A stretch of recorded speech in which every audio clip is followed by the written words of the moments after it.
It's a cold, dark evening at the edge of the world. Two exiles sit hunched in a corner of their laboratory, poring over a mess of parchment and squinting through the candlelight. Together they scheme Jousis and Cardia Darkhill, and devise one of the strangest builds to ever grace the shores of Rayclast. At least that's how I imagine it happened. Welcome to Build of the Week. I'm Eben from Grinding Gear Games. This is going to get weird. At the dark heart of this build is Tainted Pact. Behold this mod. Taking chaos damage over time heals you instead while leeching life. Jousis saw this and was inspired. For the build to work, we must always be leeching life and always taking chaos damage over time. With everything set up, we can reach millions of life recovered per second. No hit smaller than our entire life pool can hurt us. So how do we build this infernal engine? To achieve 100% life leech uptime, we use this flask suffix. It ensures that we leech some life whenever we take damage from hits. Now we just have to make sure we're getting hit constantly, and the simplest way to do that is to hit ourselves, naturally. You might remember Heartbound Loop from our Ward Loop episode in Season 10, which you should absolutely watch if you haven't yet. By using a quality Heartbound Loop, we take 420 physical damage when a minion dies. This counts as a hit, and it will be leeched using the flask. In a similar fashion to the Ward Loop episode, we need a setup in which we can constantly summon skeletons and have them expire, triggering our ring hit. Without going into too much detail, an infinite self-damage loop is possible with enough reduced skill effect duration. If you'd like the details of the calculations, be sure to check out Jousis' forum guide. The only problem now is our leech will expire when we reach full life, leaving us vulnerable. Jousis has solved this challenge by using Mahuzotl's Machination. This shield allocates a number of keystones useful for the build. We could spend the whole episode breaking it down, but here's the relevant stuff. Mortal Ambition prevents our life leech stopping when we reach full life. Divine Flesh converts half the elemental damage we take to chaos. This includes damage over time. You might remember chaos damage over time heals us, making this node very handy. We'll come back to this shield, but for now we have solved infinite life leech.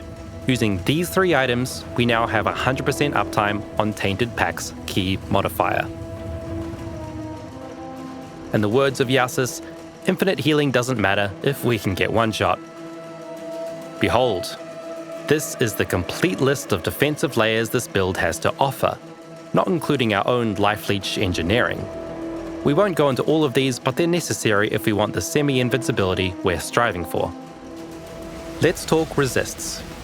Our stacked shield is also granting Everlasting Sacrifice. This keystone gives us plus 5% to all max resists whenever we reach maximum energy shield for 4 seconds. To maintain this buff, we somehow have to find a way to hit max shield frequently. To do this, we pick up the Ghost Dance keystone. Every 2 seconds, this gives us something called Ghost Shroud.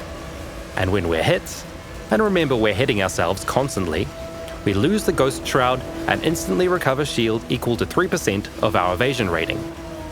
It's too fast to observe on the Life Orb UI, but the moment we fill our shield, Everlasting Sacrifice activates, removing our energy shield and granting us the 5% resistances buff.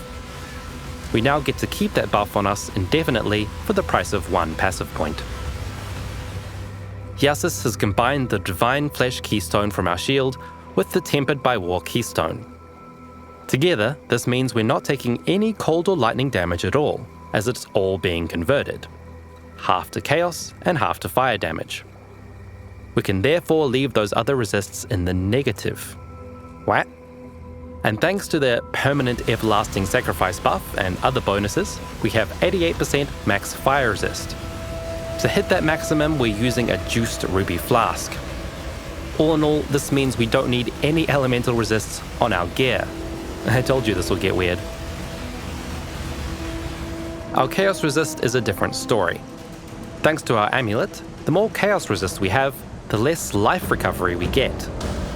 Therefore, it's important to manage our level of chaos resist so we have the right amount of recovery at the right time. To do this, we're using the Golden Rule Unique Jewel. This reflects poisons we inflict back onto ourselves. For every poison on us, we get 1% chaos resist. This means that out of combat, when we haven't inflicted any poisons, we have low chaos resist and can recover life easily. But in combat, we have large stacks of poison, which caps our resistance. To aid our recovery out of combat and protect us from our own self-damage loop, we use Righteous Fire.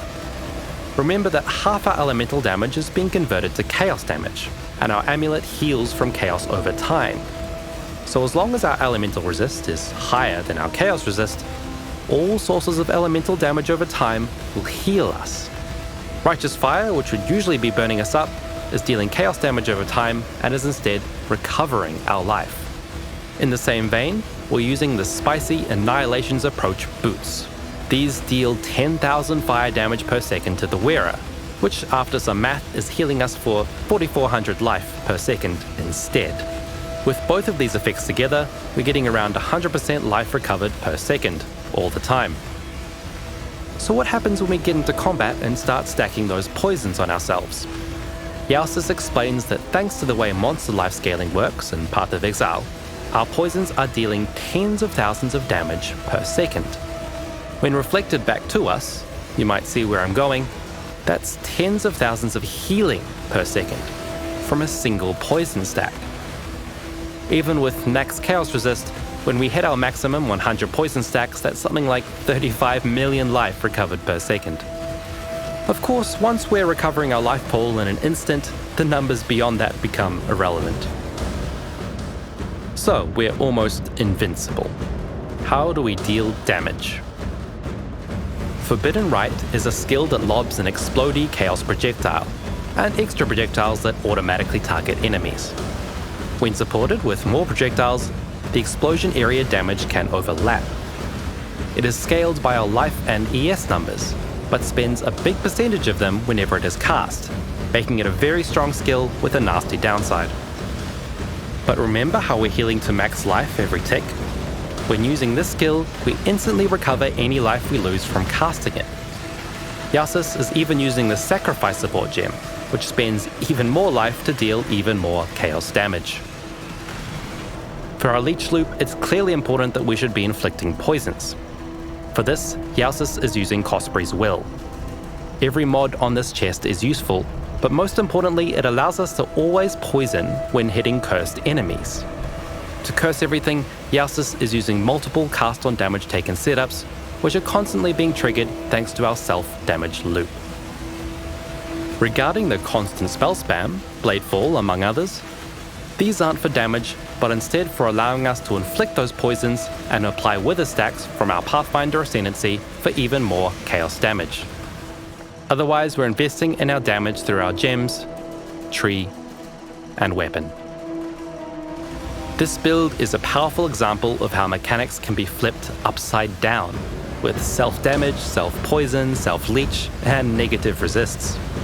It's a creative monstrosity, and while it's not going to be the optimal choice for most players, it's the optimal choice in my heart. Thanks to Jousis and Cardia Darkhill, who theory crafted this build together. If you haven't heard of Jousis, we strongly recommend checking out his videos, because this is just one of the many insane setups he has managed to create. For the full dissertation of his build, check out the guide in the description. If you'd like to look glorious at the Eye of the Storm, with bonus physics-affected jellyfish, here's the microtransactions we used in this episode. Salutations, Exile, and see you next time.